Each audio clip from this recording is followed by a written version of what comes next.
बदलापूर आणि महाराष्ट्रातील तमाम घटनेच्या निषेधार्थ संभाजीनगरात शिवसेना, राष्ट्रवादी काँग्रेस या तमाम महाविकास आघाडीच्या वतीनं शनिवार 24 ऑगस्ट रोजी सकाळी 10:30 वाजता क्रांती चौकामध्ये आपण निदर्शनास बसणार आहोत। सर्व माता भगिनी, युवा, युवक, विद्यार्थी आणि तमाम जनतेनं या आंदोलनात सहभागी होण्याचं आवाहन मी करतो। त्यांना न्यायालयाच्या आदेशाने बंद तर मागे घेतलेलं आहे, परंतु आंदोलन मागे घेतलेलं नाही। हे आंदोलन शनिवार 24 ऑगस्ट रोजी गावगाव आपल्याला करावं लागणार आहे।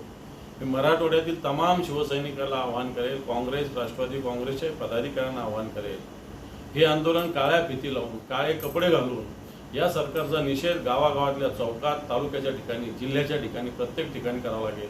आणि या सरकारने माता भगिनीवर जो अन्याय करणारं सरकार आहे, या सरकारच्या नाकर्तेपणावर आपल्याला कोरडे उठवावेच लागेल आणि त्यासाठी घराघरातून, गावागावातून हे आंदोलन तीव्र करावं अशा प्रकारची विनंती, आवाहन मी करतो।